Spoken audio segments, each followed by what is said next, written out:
afternoon, everybody. Welcome to our online user session.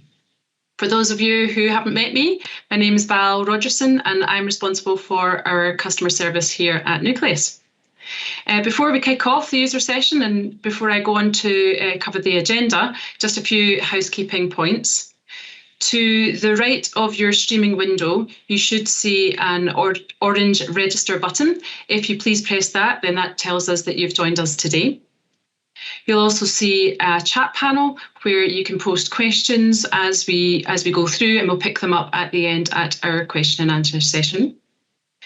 If you've got any technical issues today, our events team are on standby to help you out. So just email them on events@nucleusfinancial.com. And lastly, John and I will be presenting some slides today. You don't need to take notes because we will be sending you these slides afterwards. You can share with your colleagues or whatever, but as long as you are registered. So if you are still seeing that register orange button, please do go and press that. So now on to our agenda.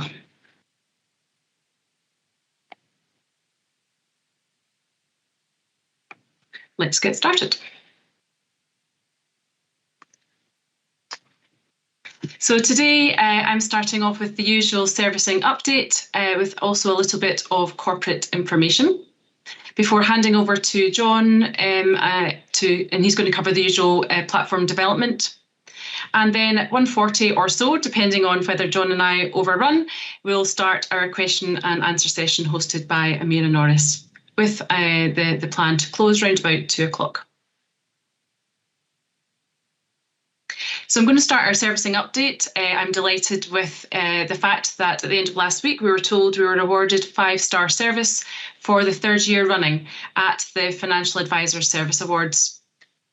We're particularly pleased, obviously, this year because 2021 has been a bit of a challenging year for us all. But we continue to adapt what we do. We continue to invest in our service, and we continue to take actions to improve and build on the proactive service that we are building here. So particularly proud of this one. So why do we think we won this award? Well, we managed to retain our service levels while supported full flexible working from home. Our office is open, but the vast majority of people are still working away at home. So this is no mean feat to keep our service levels kind of constant throughout. And we're hearing that some other providers are kind of struggling to get back to their pre-COVID service levels.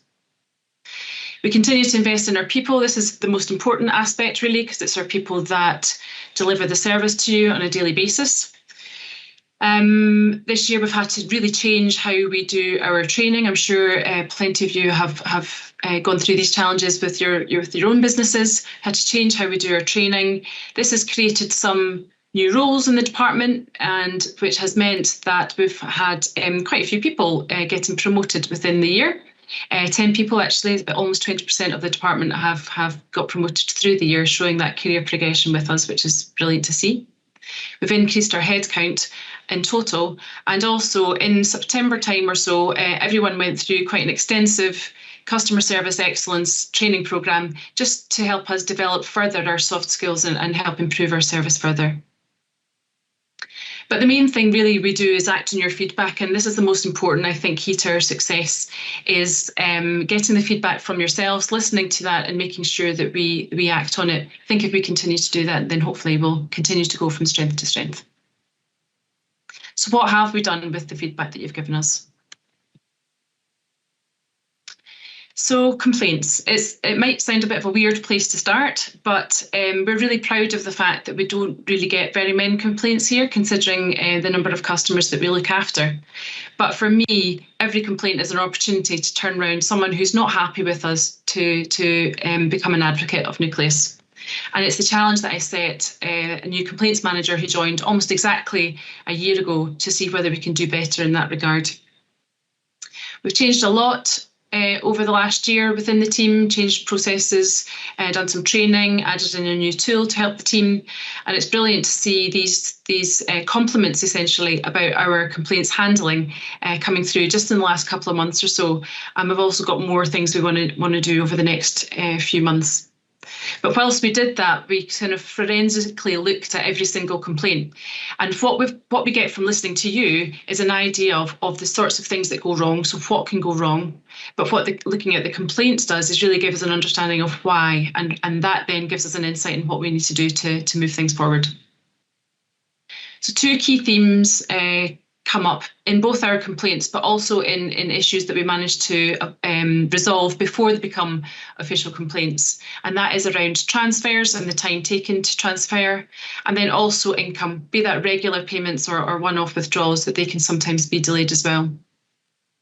And I'll come on to them in a minute. So transfers, that could probably take up a 2-hour user session all on its own. I'm sure it's the bane of most of your lives as well.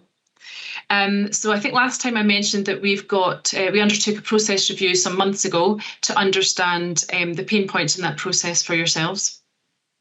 And one of the key things is really to get all the information right up front. That's making sure we've got all the right paperwork in, but also that the information about your client matches on our system than it does against the seeding provider's system. And if those things match, then things tend to go quite smoothly through the Nucleus machine.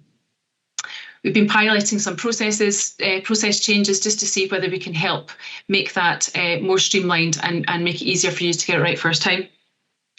But we also have identified a number of platform changes that we really want to implement to make that even easier for you. And John, we've added that to our wish list for John for next year, and you'll see that in the roadmap later on today. Another area we're looking at is around setting expectations. We're hearing stories of some providers having up to 85-day backlogs for their transfers. And I think it's our job to help us set expectations for you around where we might be in that process. So we need to work a wee bit harder, I think, in order to use the information we've got to set expectations with you around what might happen next. So that's some of the things we've been up to in the transfer space. In terms of delayed income payments, again, insight from yourselves. I think it might have been the 2019 user sessions. You told us that if we weren't able to pay our customers money on time, then that's almost the most important thing to you. We've all been involved in rushing around trying to get money paid out to customers, and it's a stressful situation. They always seem to be buying a property or something the day that they need the money. So the best thing really, I suppose, to avoid income payments not getting paid out is good cash management, and also knowing the platform inside out, upside down, etc., and understanding all its quirks. But we totally appreciate that that's not always that easy. It's a complicated platform, and then also many of you are working with multiple platforms. So we felt that there's something that we could do to make that more simple. So we've been evolving our processes and built a report that helps identify payments that might be stuck in the next couple of days, and building our ability to reach out to you to give you that kind of warning, and so we can work together on a solution so that the customer does get their money on time. So that's been going really well, but we're continuing to evolve that and make that better all the time. And also, the other thing as well is for us to looking at giving kind of more complete answers. We see some examples of maybe you phoning in and saying, right, I need to sell down X amount. Does that sound right to you? We would say yes, but then maybe not identify that there's a fee run the next day, and actually we're going to need a wee bit more cash. Or in the next few days, that you're going to need more cash to make sure that that income payment gets sent out. So there's more that we can do just to make sure that we give you full answers to make sure that these things don't happen. So that, again, something else that we're looking into, and just trying to be that bit more proactive to avoid issues. So I usually give you an update on Net Promoter Score. So this is our biannual survey where we ask you to score us on certain things. The grey circles tell you our Net Promoter Score and how it's moved since we started recording it in April 2018. And you can see that in December we were up at 41 Net Promoter Score, and that's dropped to 28 in the summer there, July 2021. And I'll go on to tell you why that has happened. Those people who score us highly have continued to say the same thing, so I'll not go into that in a lot of detail, but it's all about our ethos, the fact that we do take on board your feedback and use that to drive our improvement plans. The platform's easy to use, and that our service and people are good. And in fact, our service scores on the survey actually improved over that period, even though the Net Promoter Score dropped. So why did the Net Promoter Score drop? Well, two key issues. Firstly, it was the corporate uncertainty. So that we asked you these questions in the summertime. We were being taken over, but we weren't taken over at that point, and we didn't have the ability to share any future plans or anything. So there was a bit of a communication black spot, and people were therefore worried about what might happen next. And there was also something in the feedback that we got around concern that it was James Hay, and that historically, obviously, James Hay's service has not been good. And there was a worry that our service would drop in standard if we were to be joined with James Hay. But I'll cover those 2 points in a minute. And lastly, price. That came up as a theme back in December 20, but it also came up as a key theme this summer. So again, I'm going to talk about that in a minute. So back to the corporate uncertainty, I think it's fair to say the uncertainty doesn't really exist anymore. So we've now got our new exec team in place, and we've just spent the last couple of weeks hearing about the plans that we've got for our future. So we thought it was worth just sharing a couple of bits of information to help you get a sense of what we'll be focusing on.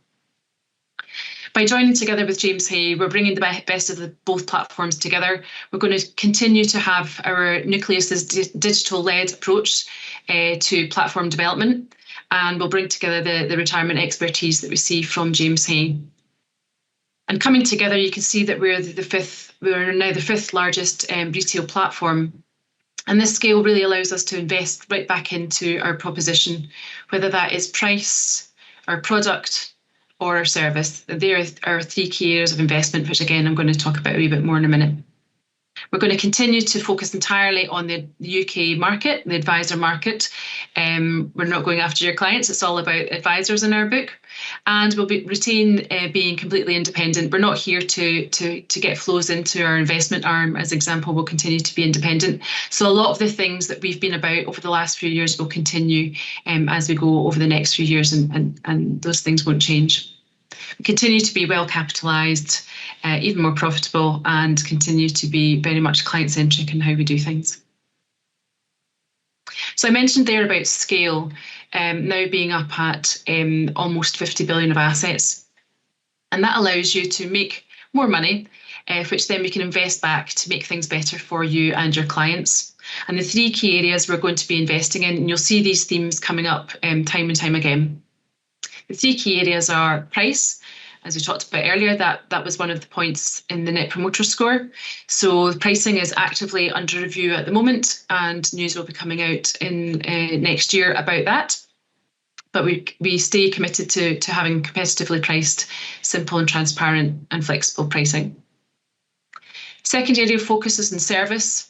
I mentioned before that there was some nervousness about James Hay's service, but I think it's really important to note that none of the exec that are now from the James Hay group, none of them were responsible for service in the past. Since they've come in, the service in the James Hay side of things has continued to improve, and we see service as a key differentiator going forward. So for both Nucleus and the James Hay platform, it's a key area of investment.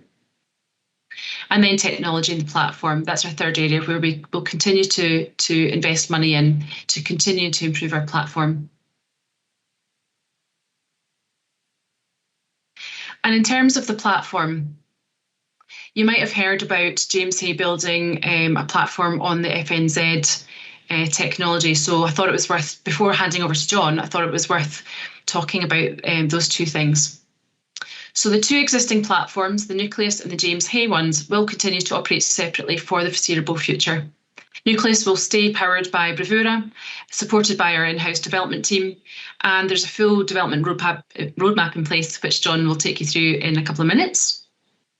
And then on the James Hay side, the aging James Hay online platform, we're going to build a new platform that will be powered by FNZ. and that development is underway at the moment. It'll launch later in 2022 with migration of their clients coming on starting in 2023. So as I say, they'll continue to develop the Nucleus platform, and GMC platform will continue to operate separately for the foreseeable future. And our combined technology strategy is to continue very much in the way that we have done so far, which is to focus their investments on building the user interfaces that add most value to your businesses and retain those things in-house. Tools that will help you manage your help retirement planning, that will give you data and help integrate into your other practice management systems. So very much you'll see that as a theme going forward when you hear from John. So lots of exciting things ahead, and I'll pass you over to John now, who will tell you a wee bit more about the roadmap for the next couple of years. Thank you, Val. Good afternoon, everyone. For those of you that don't know me, my name is John Walls. I'm the Head of Proposition here at Nucleus. I'm going to spend the next 20 minutes or so giving you an update on some of the development work that we've got going on at the moment, and a little bit about what we're going to be working on next year. So let's get started with Integrate. So Integrate is the name for our API services that we use to send data to third-party software systems. For you, this will most commonly be back office systems. So this year, we have been spending a lot of time working with IntelliFlow to put some new services in place with them. And I'm delighted to say that the first of those new services is now live and is available for download within IntelliFlow's App Store. So we started with the Valuations app. We previously have had a valuations data feed for IntelliFlow now for a few years, but in order for us to develop further feeds with them, we needed to make the move into their new app framework. So we've been busy working on that. We launched it about just over a month ago. So far, the take-up has been really, really good.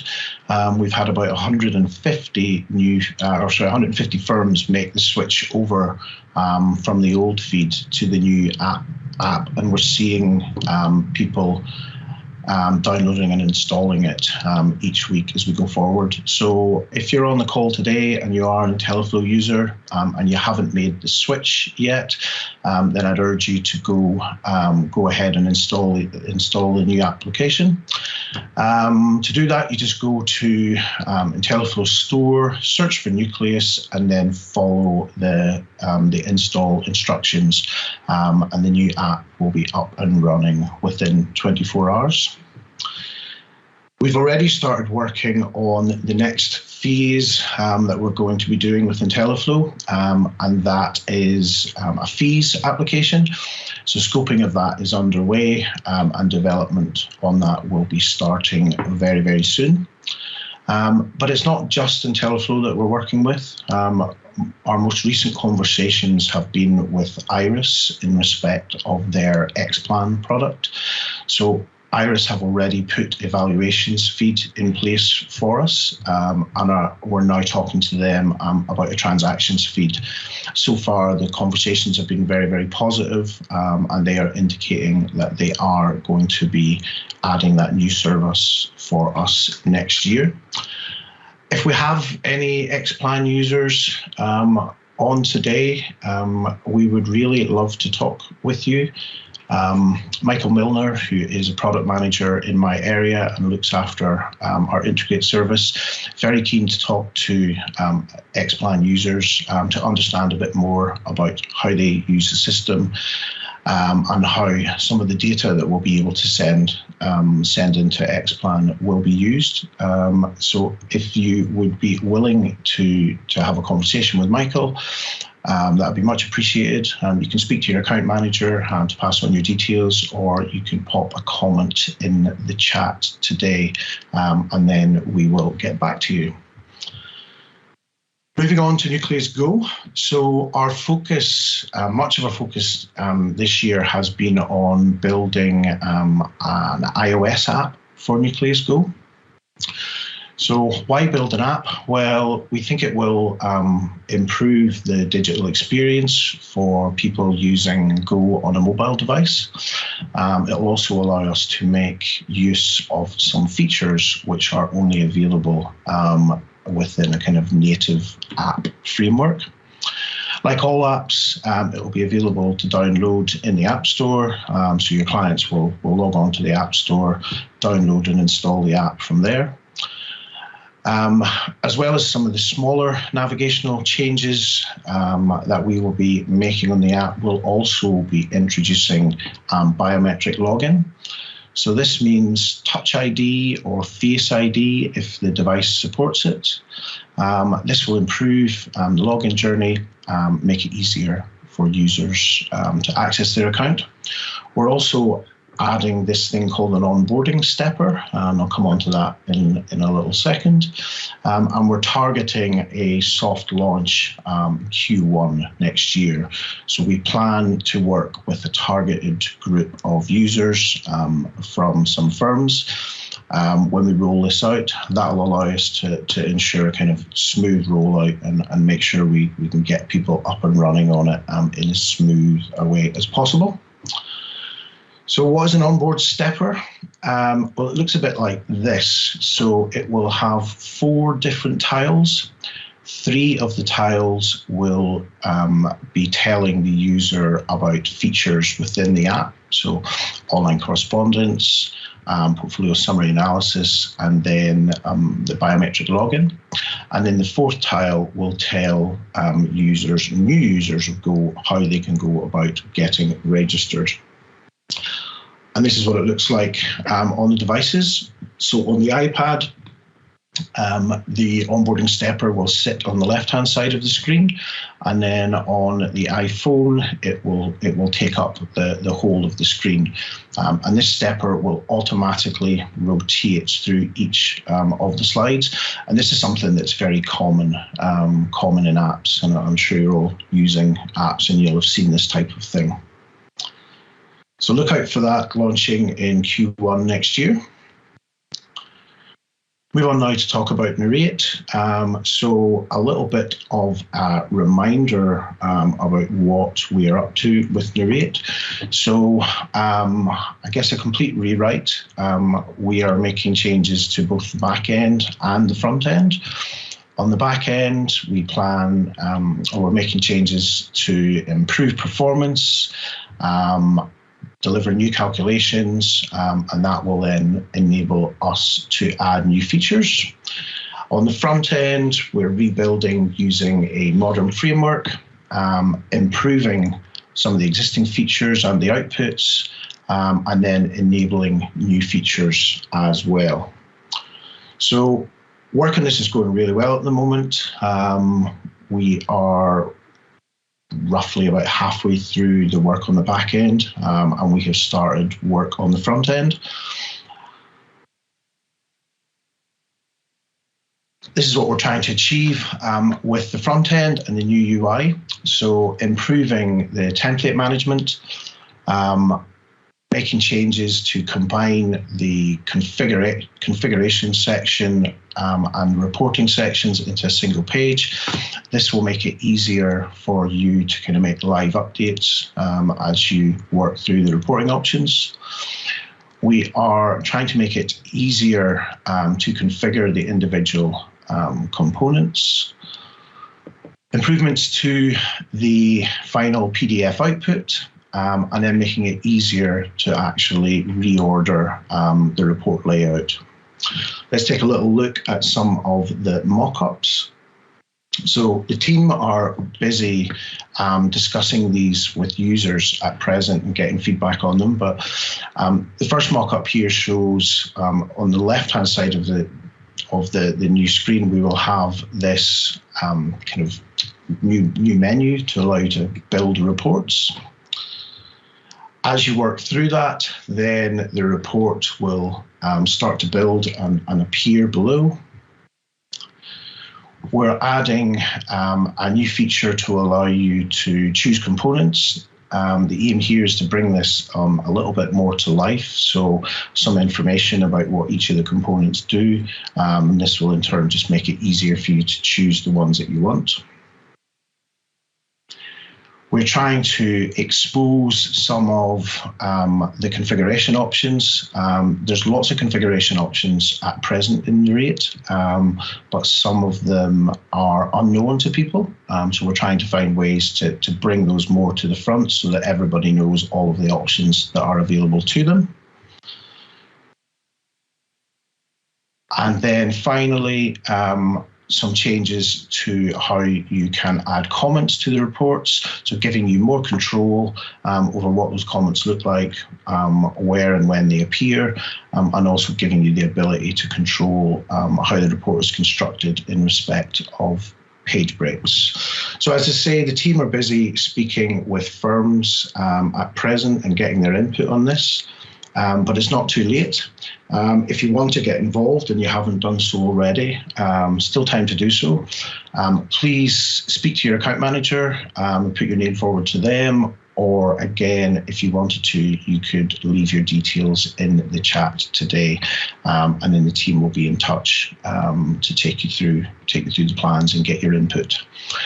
When we come to launch next year, we plan to run a beta version of the new version of Mariate alongside the current version, and that will just allow us to refine the new version, and will also just mean will be continuity, so you won't lose access to the reporting that you have today, just while we make those refinements and get it ready for full launch.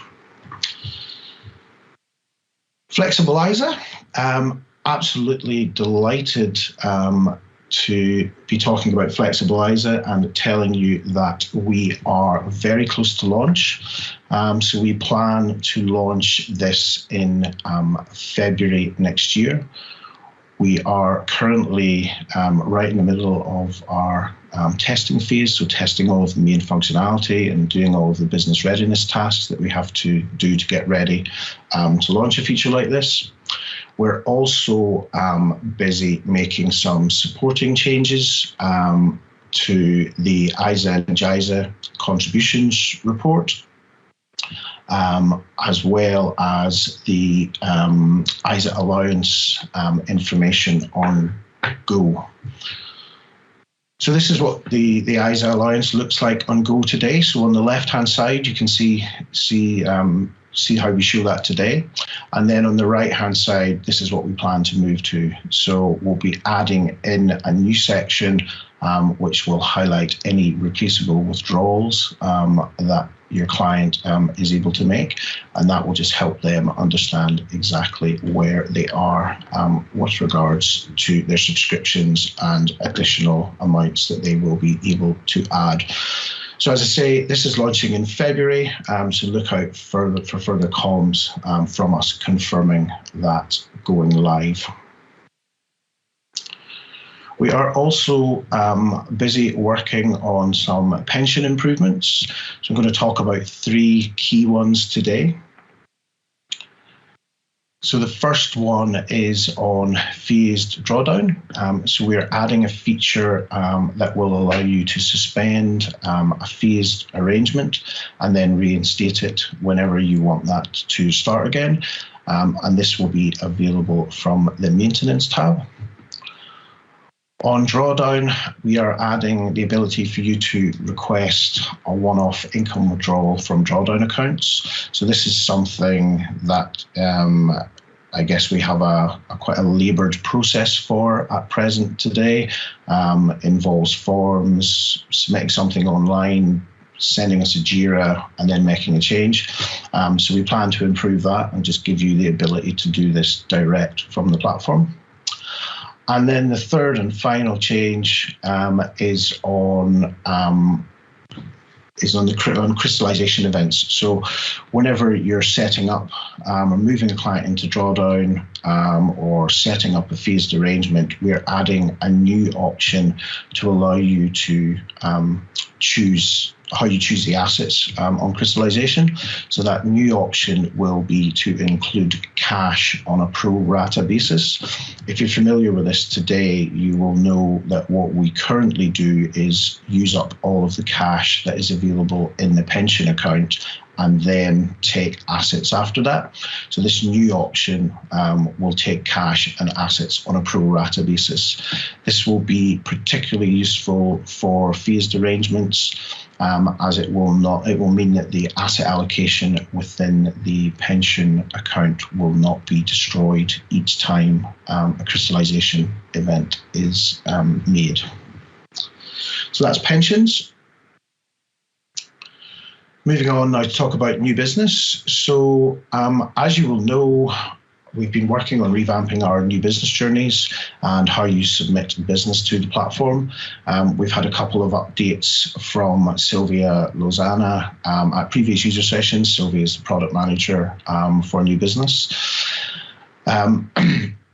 Just as a reminder, this will involve a new user interface aiming to simplify the online journey. It will mean reductions in paperwork and making some processes completely online.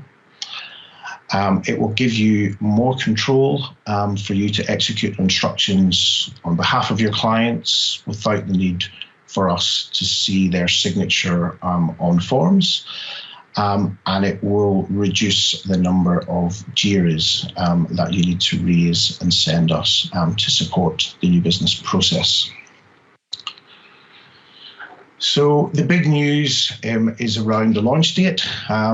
We are continuing to work very hard on this. We were originally targeting releasing this in December of this year, but we have taken the decision to move this out to May next year. It's not a decision that we've taken lightly, but we do, however, feel it is necessary. As we enter into the busiest time of the year for both yourselves and ourselves, we felt it was too large a change to implement right whenever the new business journeys are being used the most. So we've opted to go after tax year end and things calm down a little bit. So that takes us into May.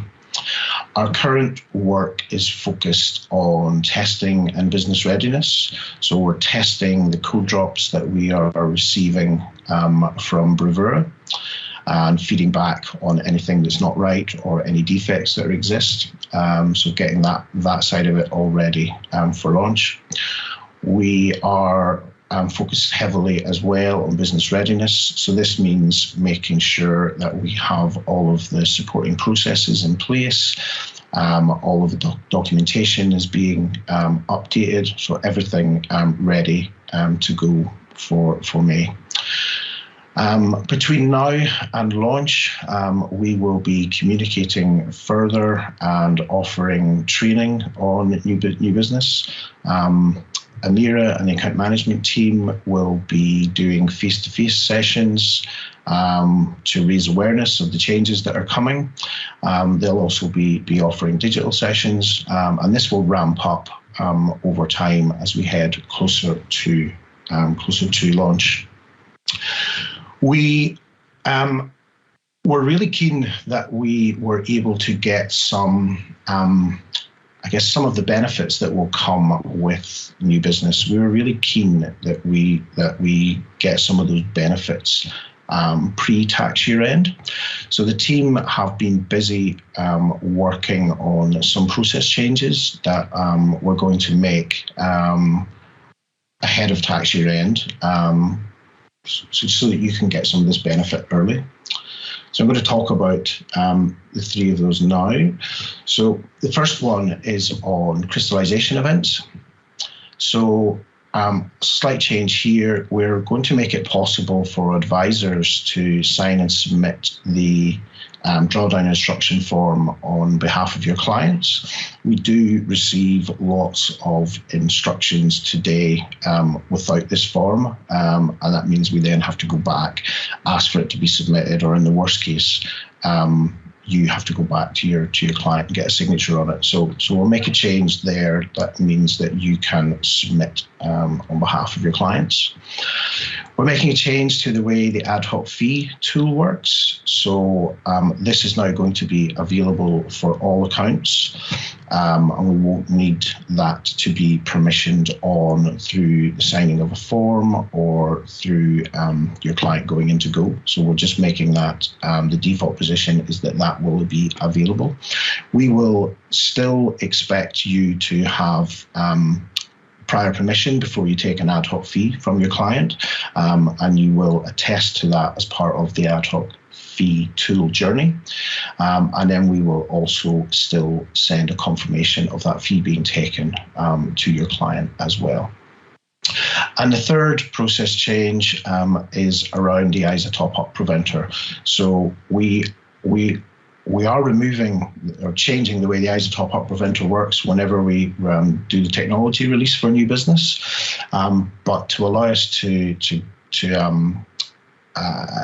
get ahead of that and get some of the benefits of that pre-tax year end, we are making a change here. So if an existing ISA holder's declaration has lapsed, advisors will be able to send an attestation on the client's behalf, which covers the standard attestations in an ISA declaration.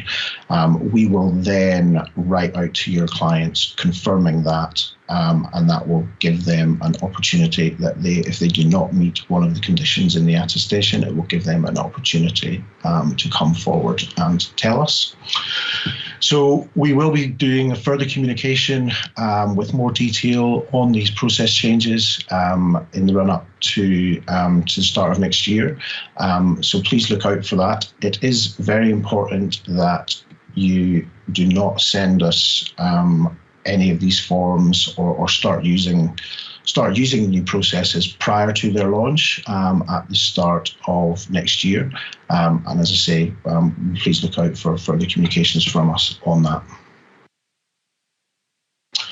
So just a little bit of a summary on things that we're going to be working on. So we've talked about Nucleus Go and the app and the Flexibilizer enhancements. We have further work to do, further work we want to do with Go.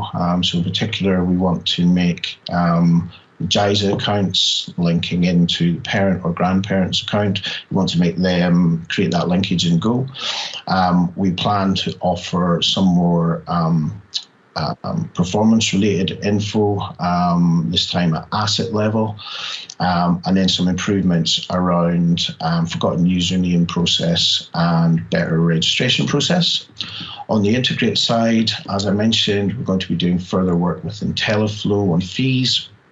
We also want to get into account opening with IntelliFlow, so allowing you to send instructions to open an account from the IntelliFlow system. So that will reduce the amount of double keying that you need to do. As I mentioned with Xplan, we are very keen to get a transaction service in place with them. We would like to be working with more back office providers. So ideally, we would be able to offer a generic account opening service out to any back office providers who have got the ability to interact with platforms in that way. And we're also keen to add a transactions app into IntelliFlow as well. So on the advisor platform, Flexibilizer, some fees drawdown enhancements, the release of our new business, new business journeys and processes, and some improvements to transfers. And then on the Mariate side, so kind of full rewrite of the back end and front end. Adding some new features, in particular, it's costs and charges engine, some new costs and charges components, and then asset level performance, and also the ability to do bulk reporting. And just before I go, just a reminder really to let you know or remind you that all reports in the Reports tab are now running from this thing that we call NRT, which stands for Near Real Time. So previously they all ran on a reporting database that was 24 hours behind. So what this means now is that the reports will reflect intraday changes. So if you run a report at 9 a.m. in the morning and then something is processed or changes on an account, if you run that report following that, those changes will be reflected. And then lastly, before I go, costs and charges statements. We are aiming to issue the 2021 annual costs and charges statements in February next year. So again, please look out for further communication from us on those. That's me done. Hopefully you found that useful. I'd like to just hand over now to Amira Norris, who is going to lead us in the Q&A. Thank you very much, John and Val, for your updates today. For those of you who don't know me, I'm Amira Norris, Head of Account Management here at Nucleus. Thank you to everybody who's posted questions for us so far on the little chat function on the side of your screen. If you haven't seen that screen and you haven't seen the questions being asked, it may be that you're in full screen mode. So if you want to ask us a question or see what's already been asked and vote for the questions that you like the most, you just might need to minimize the screen a little bit and register. So once you've registered, you'll see a little speech bubble section pop up and you can ask your questions. We've received a few questions in advance, so we're going to be starting with those, and then we'll move on to the live questions as well. Now, I don't want to be in the hot seat on my own, so I've got a lovely panel to come back and join me on the screen.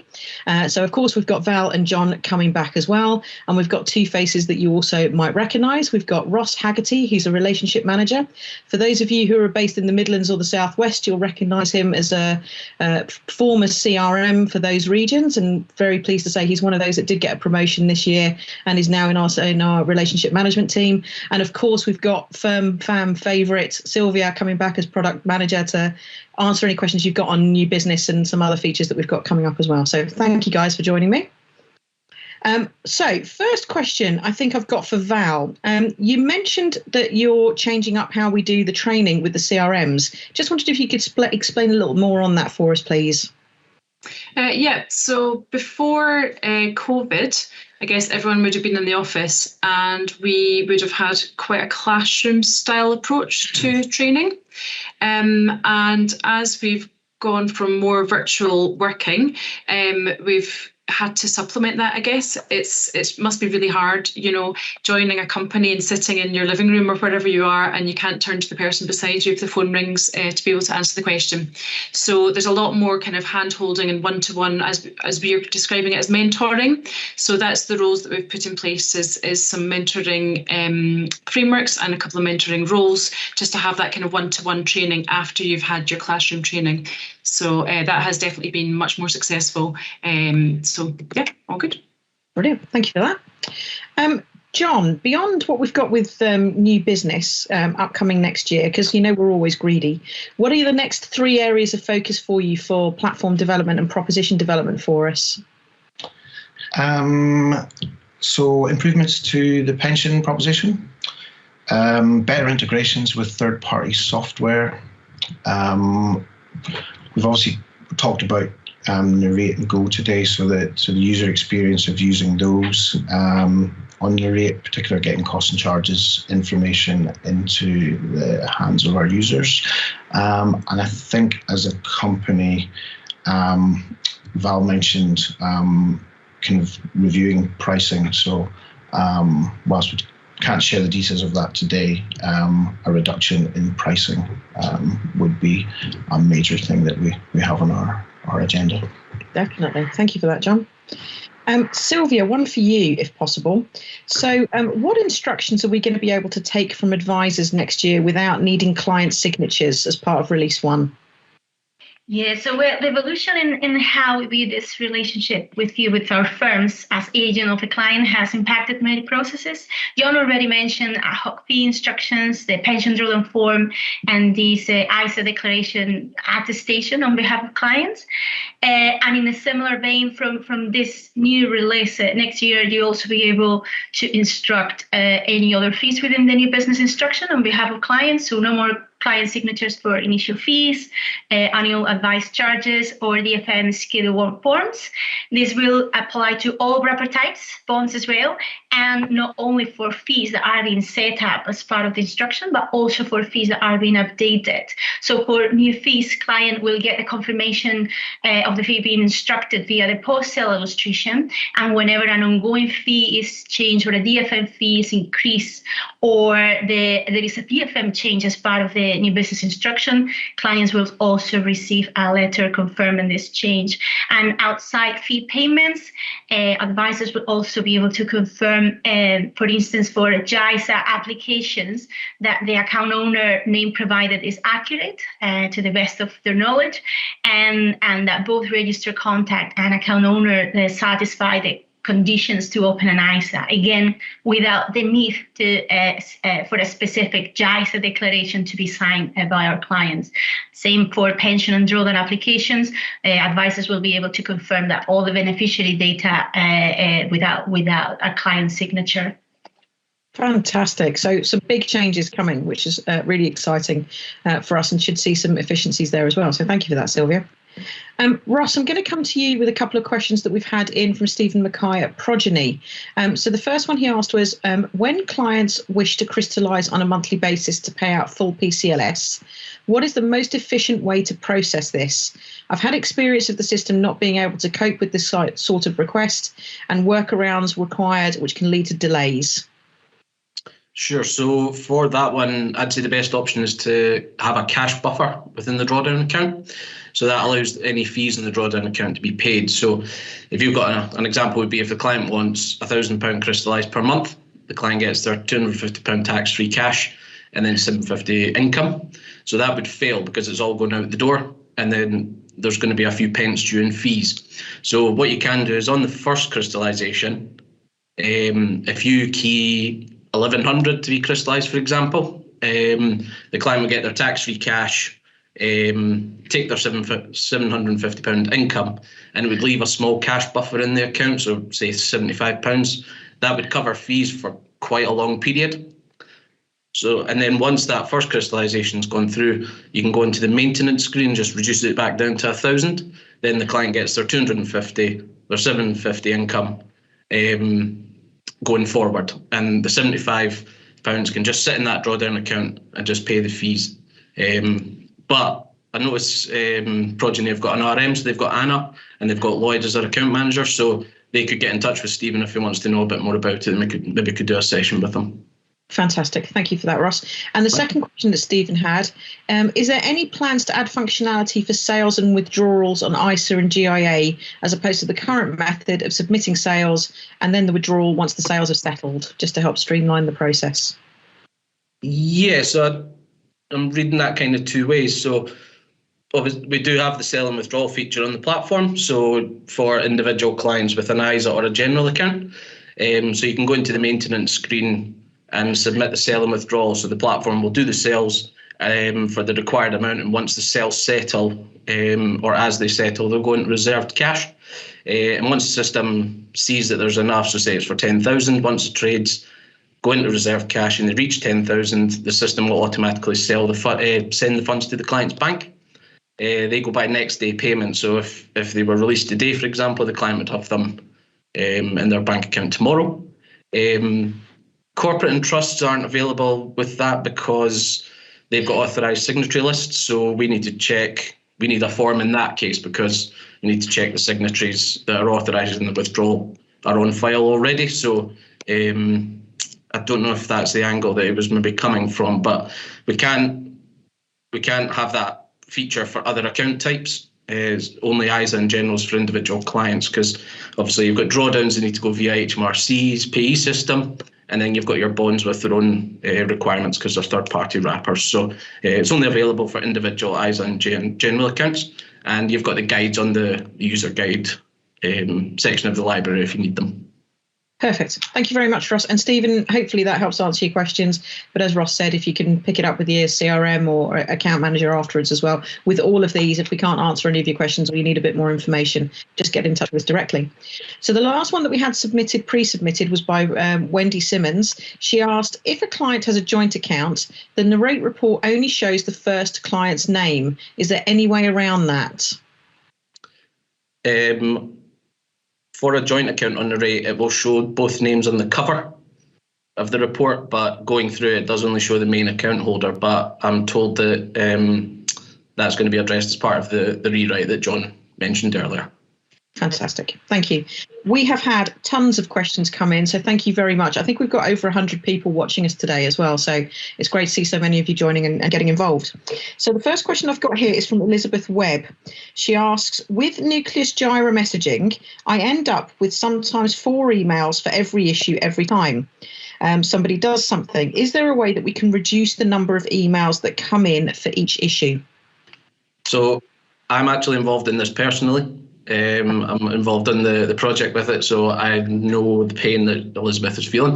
Me and my colleague Kirsty McLaren, one of the other RMs, we're working on it right now as we speak. The difficulty we're having is trying to get the balance right of what does go out against what we can filter out. So because Jira isn't our system, it's hard to try and configure it. So that's what we're trying to figure out at the moment. But I'll get in contact with you, Elizabeth, because I'd like to hear more about what you're looking to see and want to see coming through. So I'll be in touch. Brilliant. Thank you, Ross. Sylvia, I think this next one might be for you if possible. Jill Carr asks, when will we be able to obtain an illustration for a top-up on a pension or ISA via the client's portfolio rather than having to put the current value in as a transfer? And it might also link with a question from Daniel, who's asked, when are the changes to our illustration engine due to happen? Yeah, I can pick this one up. So on this space of things, our priority will be first to bring the illustration engine in-house, rewriting the entire code to Java so we can build improvements on top of it. And this is deemed to happen around July, August next year, I've been told. And then we will be able to work on improvements after that. And this one around the top up on pensions or ISAs, it will be one that are definitely in scope. So Paul Curran is the product manager for this side of things. So please feel free to contact him or your account manager with any idea around improvements on illustrations, because he's actively working on this just now. Fantastic. Thank you, Sylvia. Yes. So next question then is from Lynn Buttercase. She asks, have there been any changes to the Jira system recently? It seems to be taking a bit longer to deal with these, and we've been unable to change the priority of the Jira. These seem to be now fixed and static. Ross, would you mind picking that one up for me, please? Yeah, sure. So in that case, all the Jira types, so when you're going through the drop-down menus, they're all prefixed with priority. So if you raise a Jira that gets a standard priority, for example, that carries 2 business days for that to be looked at. If you know or you think that or need it to be picked up before then, just call your CRM and discuss why it needs to be escalated ahead of the normal SLA timescale. An example might be an inter-account transfer, for example. That would be a standard priority, but if you need it done that day for whatever reason, then your CRM can help maybe bump up the queue into a higher priority. But in terms of changing the priorities, this shouldn't be done. It should only be done internally if need be. It's a locked field, so only Nucleus staff can change your priorities. So that's covered. All the priorities have got their own timescales, so that's covered in the user guide, the Jira user guide, which is on the platform, and you've also got the service charter document on the platform as well. That tells you our process and timescales for any requests you've got, so you can see in advance if you need to get in touch with us about it. Brilliant. Thank you for that one, Ross. Okay. John, I'm going to come to you for the next couple of questions, please. They've come in from Kim Faulkner and from Rob Knight, and they relate to the costs and charges engine. Kim asks, will the costs and charges engine allow bespoke reports to be run on any date? And what's the timeline on this? And then Rob, with a similar question on the engine, says, will it provide accurate fund charge information? Yeah. So the first question, the answer is yes. That is I suppose the main aim of what we're trying to do. Timeline for that, we plan to start building the engine that will allow us to do this next year, once we have got the annual statements for this year issued out. The team that are doing that will then start to focus on the engine for that. It's too early to say exactly when, but it is quite a large build, so it will definitely, it won't come in the first half of the year. It'll be into the second half of the year before we're able to get that out. And the second question from Rob, accurate fund charges. Yes, that is information. That is the intention of that. Yeah. Brilliant. Thank you. Wendy Simmons has come back with another couple of questions for us. So she says, please can you explain what the benefit of the IntelliFlow store is? She's not sure quite why the store bit is needed. So I can't remember exactly when this was. It's maybe about 3 years ago. IntelliFlow, what they used to do was, whenever you wanted to put a data feed in place, IntelliFlow used to do all of the development work. So essentially, we had to wait for them to do development work for every provider. So they realized that they needed to change the model for themselves. So they created this store and app framework. What that means can happen is that it's the platforms such as ourselves who actually do the development work. So that's kind of our main reason for switching from the old feed that we had that IntelliFlow developed for us, was to get us into this new app framework. So whilst Wendy might have a valuations feed today running on the old feed, we want everybody to swap over to the new feed. The big benefit means that we, and as I mentioned earlier, we can now get on and start adding more services. So in addition to the valuations feed, we will be able to add the fees app, in the future, the transactions app, and also we hope to be able to then build this account opening app as well. So Wendy, if you make the switch over, you shouldn't see any change, but it will enable you to access additional services in the future. Brilliant. Thank you, John. We've got about 3 minutes left to go, and we've still got a few questions. So if anybody does need to head off after their lunch break, thank you all very much for joining us. We're going to carry on with these questions that we've got here for now, and just maybe run over a little bit, if that's okay with everybody, just to make sure we can cover some of these off. The next one, I'll just try and pick out a couple with some different themes on it that might help some people. Lynn Buttercase asks, with the ISA top-up preventer being removed, is there going to be a message to say that the advisor will need to attest for the client, and will we need to do this via Jira? Yeah, I can take this one. Thank you, Sylvia. Yeah, so this will be done in 2 different ways depending on where we're doing it. So from January on, as part of these improvements that John was mentioning before ahead of tax year release, the tactical solution will be that we will have to do this via Jira. You still won't need any client signature for this, but a Jira will still need to be raised so you can attest this. But from the new business release on, there will be a confirmation on a screen that you just can press, and that will be the confirmation from your side. Just will be able as part of the journey on the platform. So yes, much easier for you. Fantastic. Brilliant. Thank you, Sylvia. Amanda Lee asks us, does NRT, Neil Rear Time, sorry, I don't know why I stumbled over that one, using the rate reports, does this mean that we can run a 12-month performance from today's date? Usually I have to wait until the following day to be able to run a whole 12 months. That's right. Yeah. So Mariate is not included in this change. This is the change relates specifically to the reports that sit under the reports tab on the platform. Mariate uses a separate means to get all of the transactional information that we need.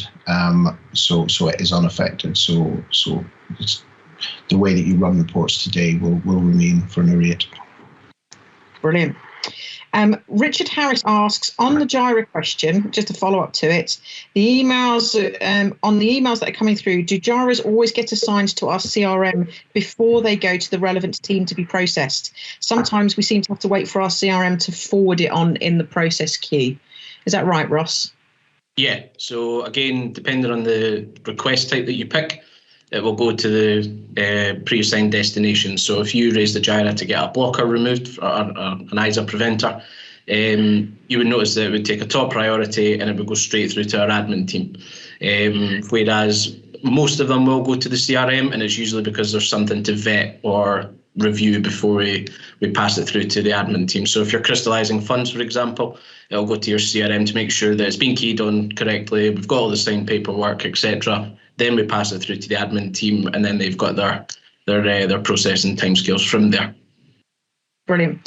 Right, we've got two more questions, and then I'm going to finish off with Wendy's. So thank you for your last question of the day, Wendy. It's going to be a good one. Stacey Colling asks, what's the SLA for a crystallization, please? So it's 2 business days once we've got everything we need. So by everything we need, I mean if there's any sales that have been placed, so they're trading plus 5 working days, for example, that we've got, just as I mentioned there, that everything's keyed correctly and the paperwork's all signed correctly. So once we pass it through to the admin team, they've got 2 business days from there, but assuming that everything's correct. If you need to check any other processing timescales, as I mentioned earlier, the service charter document on the platform library, that confirms all our processing timescales, so you can have a wee look at that. Just type service charter into the search bar on the library and you can have a look to see how long everything takes. Brilliant. Thank you for that, Ross. Daniel Williams asks, when we do the kids button as part of the top-up process, it causes the system to fail over. Is there a fix underway so that the kids can be downloaded as a single file rather than as individual documents? Yes. Hi, Daniel. I can pick this one up. Yeah, that's apologies that this is still happening. But yes, this will be picked up as part of new business, and this together with other enhancements all will be done so you can download individually or all at the same time with no issues. So yes, the answer is yes. So perfect. Thank you, Sylvia. And the final question for the day, John, are you doing Movember? I'm not doing Movember. Movember for life. The life for the Movember. Brilliant, guys. Thank you so much for joining me on screen today and fielding all these questions so brilliantly. I hope everybody who's managed to log in and stay with us throughout the last hour has enjoyed it and found it to be a valuable use of your time. Tomorrow, we're going to send you an email which has a link to the event recording. And it's going to have the presentation slides in it as well. There was also a feedback survey, so please do let us know what you thought of the day, anything you'd like to see us do in the future for you as well. Our account managers are going to be running face-to-face follow-up sessions across the country next week, and we really would welcome you to join us for a deeper dive on our roadmap for 2022. It's going to be a little bit more on what's coming out with the new business journey and sharing much more information on the changes that are going to be coming with that, as well as with Flexi ISA and tax year end. And beyond that, it's just going to be a great chance to meet your peers for the first time in over 18 months and maybe join us for a mince pie and a glass of wine, hopefully. So we think it's going to be a really valuable addition to the online session. All our venues are COVID secure accredited, and we've booked meeting rooms with much greater capacity than the numbers we're allowing. So there's going to be lots of space to spread out, and we hope it's going to be a really good opportunity to see you all again. So really, that's all from us for today. We wish you all a very good health, and we hope we're not going to be too long before we see you again, and user sessions will be coming back in the spring. So thank you for joining us.